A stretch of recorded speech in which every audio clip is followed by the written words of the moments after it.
Basically काफ़ी 2 दिन पहले की बात है। आपको पता होगा कि पश्तून तहफ़्फ़ुज़ मूवमेंट के ऊपर हमने बैन इंटीरियर मिनिस्ट्री ने लगाया था और उसकी वजूहत क्या हैं और कुछ बैकग्राउंड जो आपको बताना बहुत ज़रूरी है। पहली चीज़ ये कि देखें, जरगा करने पे किसी को कोई इतराज़ नहीं है और गवर्नमेंट KPK में अगर जरगे पहले भी होते रहे हैं और आइंदा भी अगर होंगे तो उस पर किसी को कोई किसी किस्म का इशू नहीं है। जरगा ट्राइबल एल्डर्स का होता है, बड़ों का होता है। हज़ारों की तादाद में लोगों को लाना वो जरगा नहीं होता, उसको कुछ और कहते हैं, उसको जरगा नहीं कहते हैं। दूसरा कि एक तरफ आप जरगा कह रहे हैं, एक तरफ आप अदालत कह रहे हैं। हम किसी भी सूरत में, ये पाकिस्तानी गवर्नमेंट का फ़ैसला है कि हम किसी भी सूरत में कोई पैरेलल जुडिशल सिस्टम की इजाज़त नहीं दे सकते।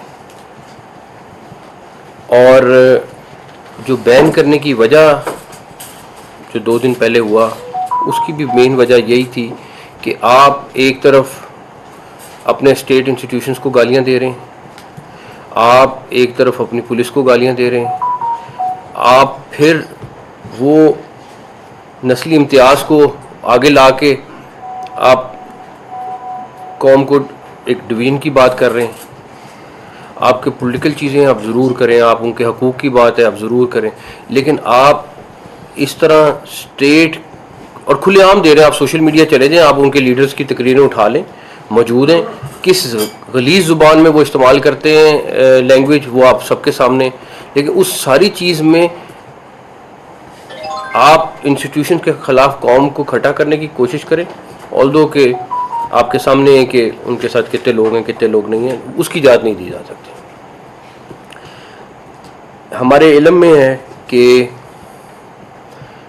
एक दो बड़ी पॉलिटिकल पार्टीज़ के लोग जब PTM के लीडर्स के साथ मिले, उन्होंने कहा अगर हकूक़ की बात करनी हम आपके साथ हैं, लेकिन ये नहीं हो सकता कि आप हकूक़ की बात करो और साथ बंदूक उठाने की भी बात करो, साथ कुछ और बातें भी करो, उसकी हम इजाज़त नहीं देते।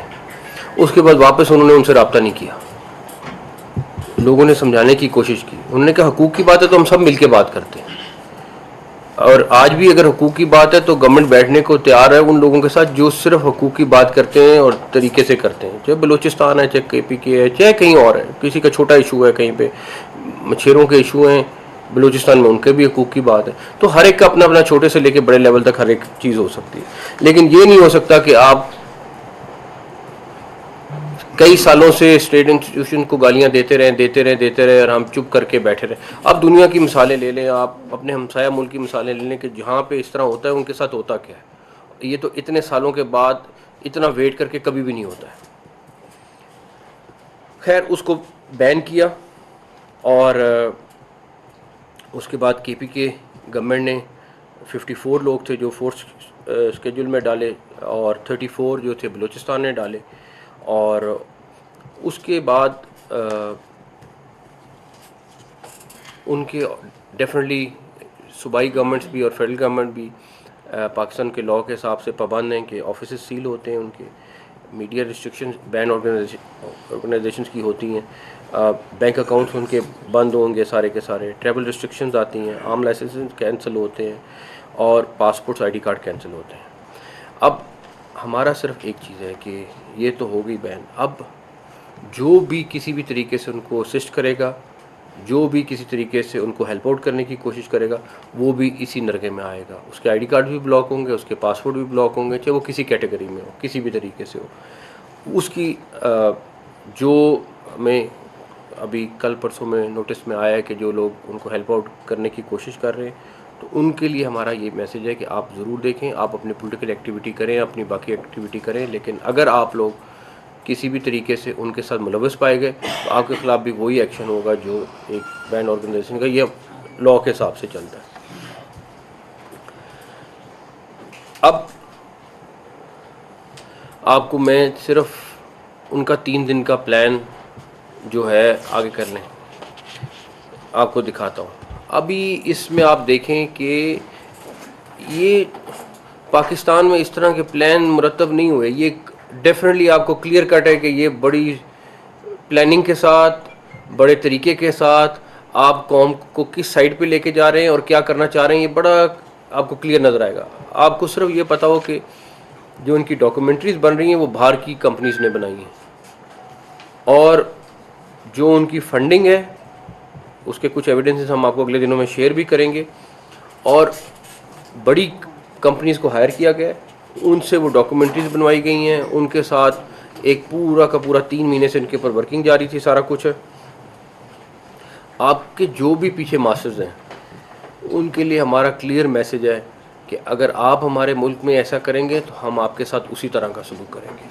फिर हमारे से वो तवक्को ना करें कि आप हमारे मुल्क में इस तरह की फसाद कराने की कोशिश करेंगे और हम खामोश रहेंगे। और जो फसादी हैं उनके लिए भी यही मैसेज है कि किसी तरीके से उसके लिए माफ़ी नहीं होगी। अभी आप देखें कि पहले दिन में इनका किस तरह चीज़ को लेके जा रहे हैं, और अब जब थर्ड दिन पे जाते हैं आप, तो आप देखें कंक्लूजन की तरफ वो किस तरह जा रहे हैं कि वो किस चीज़ के ऊपर लेके जाना चाह रहे हैं। अब आप एज अ पाकिस्तानी ख़ुद बता दें कि कोई भी पाकिस्तानी क्या इजाज़त दे सकता है कि आप मुल्क को एक डिवीजन की तरफ लेके जाएं, आप आवाम को ये तरगीब दें कि हम वेपन उठाने की तरफ जाएं। अगर कोई भी यहाँ पे बैठा हुआ है, चाहे वो जर्नलिस्ट है, चाहे वो कोई और भी है, तो मुझे बता दें। तो ये तो कोई सूरत नहीं है कि आप गाली देते रहें, आप कौम के ख़िलाफ़ चीज़ें करते रहें और बस चुप करके आप अपने मकासद पूरे करते रहें और स्टेट खामोश रहे। ये जो नरम स्टेट है जहाँ पे लाखों में लोग बग़ैर वीज़े के फिरते रहें, इस मुल्क में कोई मसला नहीं है क्योंकि एक नरम स्टेट है। यहाँ पे एंटी स्टेट काम होता रहे, कोई मसला नहीं है, नरम स्टेट है। यहाँ पे बॉर्डर से लोग आते जाते, दुनिया का कोई मुल्क बता दें जहाँ पे बॉर्डर के बगैर लोग एंटर भी हो जाते हैं और चले भी जाते हैं। माड़े से माड़ा मुल्क भी है वो अपने बॉर्डर के अंदर से चला जाता है, लेकिन हमारे मुल्क में नरम बॉर्डर था, अभी बहुत बेहतर हो गया। स्मगलिंग इसी तरह थी कि ट्रक के ट्रक आते थे जाते थे, कुछ बेहतर हुई है तो आपको उसके सामने डॉलर बेहतर होना शुरू हो गया, बाकी चीज़ें बेहतर होना शुरू हो गई। तो ये जो नरम स्टेट का कॉन्सेप्ट है ये हमें ख़त्म करना पड़ेगा, चाहे वो किसी भी फॉर्म में हो।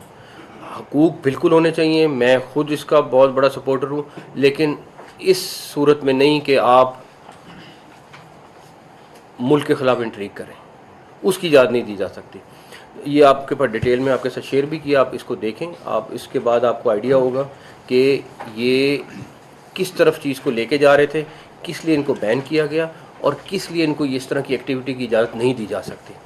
और जो लोग उनको फैसिलिटेट करेंगे किसी भी तरीके से, उनके साथ वही चीज़ होगी जो लॉ के हिसाब से है, जो लिंक्ड है, और चाहे वो आईडी कार्ड के ब्लॉक होने से लेके, सिम्स के ब्लॉक होने से लेके, पासपोर्ट कैंसिल होने से लेके, पॉलिटिकल ऑफिस बंद होने से लेके, जितनी चीज़ें उसमें आती हैं वो सब उसके ऊपर लगेंगी। नकी साहब एक तो ये बता दें कि जो आप लोगों ने फैसला किया है, पेशावर हाईकोर्ट ने भी ऐसी, उन्होंने भी सपोर्ट किया उसको, उनके आर्ग्यूमेंट अगर आपने देख लें, उन्होंने भी सपोर्ट किया। उन्होंने तो मोहर लगा दिया आपके। हाँ जी। जो आपने बात की है कि जो इनको सपोर्ट करेगा, इन रेफरेंस टू देखा जाए तो गंडापुर ने मुलाकात मुझसे कुछ दिन पहले की थी, आपका इशारा किसी नहीं, मैं आपको बताता हूँ, बिल्कुल नहीं है। उनके साथ मुसलसल तकरीबन हर पार्टी के लोगों ने मुलाकात की है, और चाहे वो गवर्नमेंट के अलाइज हों चाहे बाहर हों, मुलाकात करना, और वो उससे पहले मुलाकात थी जब वो बैंड भी नहीं थे। प्लस दूसरी बात ये है कि मुलाकातों का सिलसिला हो उसमें मसला नहीं है, लेकिन किसी किस्म की सपोर्ट होगी वहाँ पे मसला ज़रूर बनेगा। अच्छा सर, तो इनके लिए आम माफ़ी का ऐलान करना चाहेंगे, अगर आप उनको, अगर वो उनसे अपना तल्लुक़ ख़त्म करते हैं, उनको गवर्नमेंट की रियायत करेगी इनमें से? अगर कहेंगे, अगर मैं देखें, मेरा तो इसमें बड़ा मेरा, मैं ये जवाब दूँ फिर आप अगला सवाल कर लें। मैं तो इस मामले में मेरा ख्याल है हम सारे बड़े क्लियर हैं कि जो स्टेट के ख़िलाफ़ वेपन उठाएगा या कोई लैदगी की बात करेगा वो हमारा दुश्मन है। अदरवाइज़ चाहे जितना मर्जी तल्ख आदमी क्यों ना हो, जितना मर्जी तल्ख जमात क्यों ना हो, लेकिन अगर वो सिर्फ उसके अंदर रह के बात करेगी, हमारा फ़र्ज़ है कि उनसे बात करना, उनको मनाना, उनके इश्यूज़ को एड्रेस करना। ये गवर्नमेंट में जो भी बैठा हो उसका फ़र्ज़ है कि उनको देखना।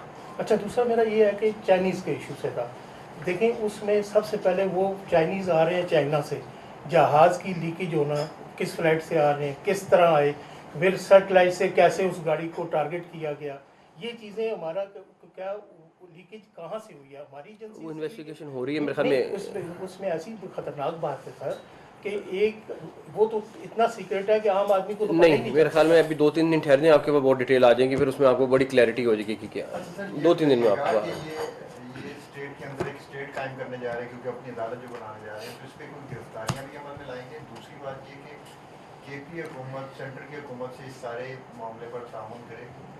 देखें, सबसे पहले फिर वही बात है कि पाकिस्तान आता है, उसके बाद सारी चीज़ें आती हैं। ये जो चीज़ हुई है, ये सारी की सारी गवर्नमेंट के कानून के तहत हुई है, सारा कुछ हुआ है। और इसमें मेरा नहीं ख्याल पे कहीं पे जब स्टेट का मामला आता है तो किसी एक का कोई डिफर होता है, बाकी उनके पॉइंट ऑफ व्यू फ़र्क हो सकते हैं उसमें। मिनिस्टर साहब, मैं खुद भी वज़ीरिस्तान से हूँ, अलानुर वज़ीर मेरा नाम है, मशरिक टीवी चैनल से हूँ। तो मेरा सवाल ये है कि वहाँ पे आपको पता है कि लोग किस तरह ज़िंदगी गुजार रहे हैं। मेरी 24 साल उम्र है, अल्लाह की कसम है, आज तक वहाँ पे जो हालात है आप हैरान रह जाएंगे। आपको मैं सिर्फ 24 घंटे के लिए लेके जाता हूँ, आप खुद कहेंगे कि यार मुझे वापस मतलब भगा के ले जाओ और मैंने यहाँ से निकलना है। और दूसरा सवाल मेरा ये है कि मुंबई में साबिक़ वज़ीर-ए-आज़म नवाज शरीफ ने जो मुंबई हमला हुआ था उसके हवाले से बात की थी, इदारों के हवाले से, आपने इदारों के हवाले से बात की। अभी उसकी बेटी वज़ीर आला है और उसका भाई वज़ीर-ए-आज़म है। तो क्या मतलब इस तरह के और भी मुख्तलिफ सियासी जमातों के सरबराहान ने खान साहब को देख ले, उसने भी इदारों के हवाले से बात की, तो क्या इन सब पर फिर मतलब पाबंदी नहीं होनी चाहिए? पहले तो आपने तकरीर की है, सवाल कोई नहीं दोनों किया। सवाल, एक दोनों सेकंड, सवाल। पहली तो बात है तकरीर की है, अब सवाल नहीं किया। दूसरी बात ये है कि अगर उन्होंने वेपन उठाया है, अगर उन्होंने स्टेट से लहदगी की बात की है या इससे मिलती जुलती कोई बात की है तो 100% आज भी निकाल लें तो मैं पुरानी डेट का एक्शन निकाल लूँगा। लेकिन ये देखें, हम ये बात कहते हैं ना, हम बलूचिस्तान, सिंध, पंजाब, हर जगह पे ऐसे इलाके हैं, बैकवर्ड इलाके हैं जिनको गवर्नमेंट्स अपने अपने तौर पे ठीक कर रही हैं। डेफिनेटली उनके प्रॉब्लम्स होंगे, मैं नहीं कह रहा प्रॉब्लम नहीं है, लेकिन ये हल नहीं है जो वो हल निकाल रहे हैं, ना इसकी इजाज़त मिलेगी। तो इसलिए सवाल आपका नहीं था ज़्यादा, आपका वो था।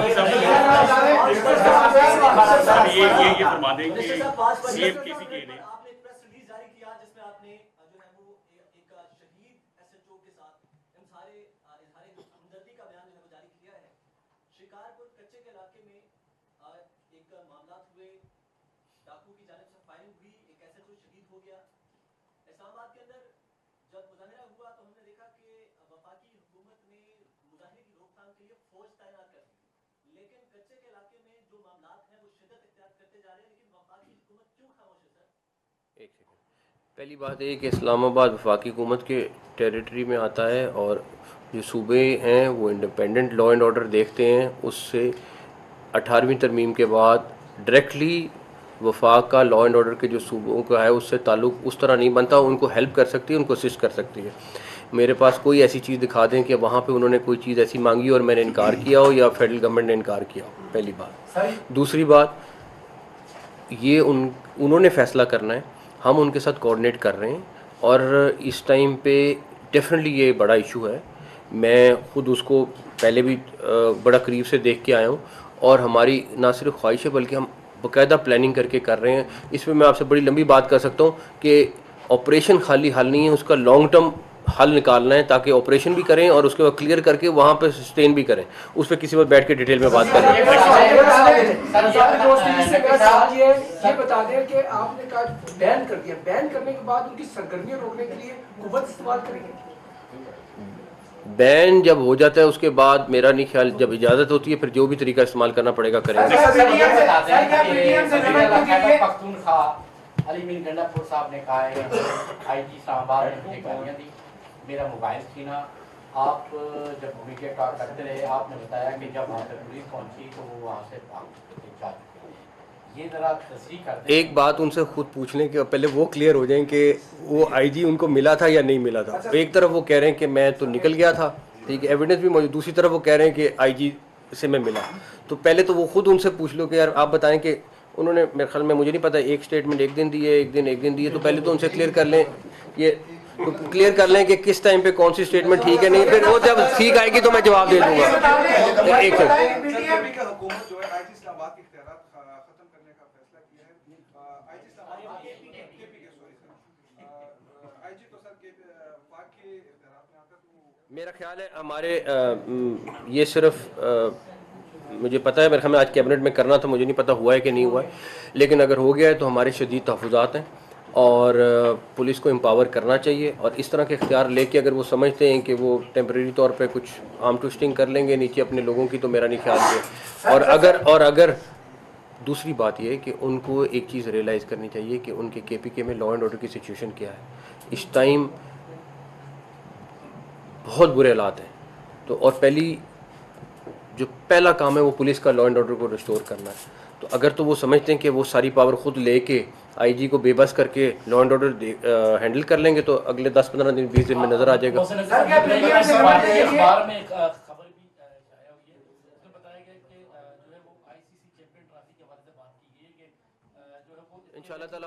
इंशाल्लाह ताला पाकिस्तान में होगी। एक सेकंड, KPK के चीफ मिनिस्टर की जो ग्रीवेंसेस उन्होंने बताए हैं असेंबली में बताए हैं, इस हवाले से वफाकी हुकूमत क्या इक़दाम कर रही है? उन्होंने तो अपनी कहानी ज़्यादा सुनाई है जी, नहीं उसमें उन्होंने शिकायतें तो की। वो अगर हमें मिले होते तो हमें ज़्यादा आइडिया हो जाता कि शिकायतें क्या क्या नहीं। बता दें, अली अमीन गंडापुर साहब थे कहाँ पे? उन्होंने तो अपनी स्टोरी सुनाई है, हुकूमती वर्जन क्या है, वो कहाँ पे थे 24 घंटे? ये तो उन्हीं से पूछे कहाँ पे थे। मैं इस्लामाबाद आऊंगा और किताब भी करूंगा, उन्होंने दावा भी किया कि मैंने किताब की, फिर वापस भी चले गए। यार मेरी बात से उनका वहां से आना, एक सेकंड, पहली बात तो ये है कि यहाँ पे आपकी जो है वो सहूलतकारी समझी जाए या नाकामी समझी जाए कि वो आए किताब की क्या रिपोर्ट होकर। अच्छा एक सेकंड, मेरी एक बात का जवाब दे दें। मेरे ख्याल में मेजॉरिटी लोग यहाँ जो बैठे हुए हैं वो 2 दिन D चौक पे थे और दिन रात, ठीक है ना, 3 दिन वहाँ पे थे। अब जो बैठे हुए थे वहाँ पे लोग, मेरा मुलाकात सबसे रही है, इनमें से किसी से पूछ लें कि D चौक पे वो कब आए, कितने बजे आए और मुलाकात हुई। अब इस्लामाबाद आके उसको हाथ लगा के कहना कि मैं एंटर हो गया, सारा कुछ हो गया, तो फिर तो मैं उस पर नहीं कहता। लेकिन एक सेकंड मेरी बात सुनो, उनकी ख्वाहिश थी कि D चौक आना, D चौक आके धरना देना। ये जितने साफी दोस्त बैठे हैं इनसे सिर्फ ये पूछ लें कि D चौक वो कितने बजे, मैंने तो नहीं देख सका उनको D चौक पे, कहीं वो आए लेफ्ट राइट आके चले गए तो उस पे मैं कुछ नहीं कहता। सर PDM से निपटने के लिए क्या वफाकी हुकूमत ने खैबर पख्तूनख्वा हुकूमत से कोई राब्ता किया कि आप तो फैसला करने जा रहे हैं पाबंदी? नहीं, फैसला करने जा नहीं रहे, फैसला 2 दिन पहले हो चुका हुआ है, अब तो इम्प्लीमेंट होगा फैसला।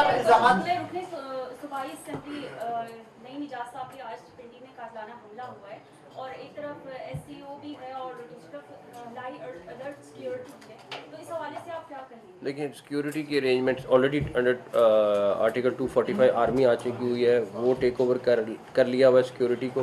तो वो अभी कुछ थोड़ी देर पहले, बल्कि इस टाइम जब हम बात कर रहे हैं तो सऊदी मेहमान भी हमारे ऑलरेडी पहुंच चुके हैं, वो भी 2 दिन के दौरे पे आए हैं, तो इंशाल्लाह ताला उसमें तो हमारी कहीं कोई कमी नहीं रहेगी।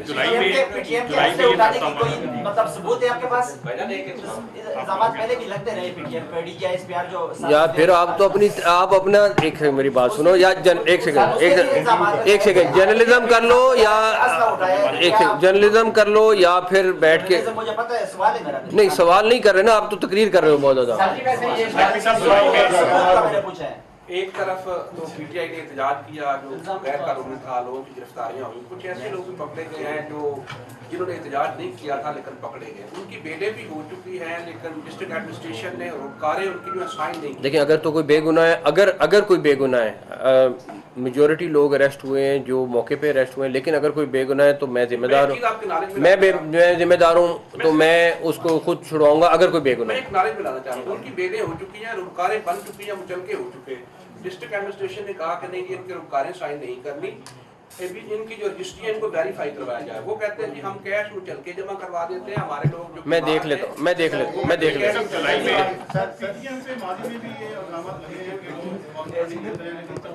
मैं आपको उसके सारे सबूत ला के दूंगा, ये जो कह रहे हैं ना सबूत, मैं सारे सबूत आपके साथ किसी वक्त शेयर भी कर लूँगा।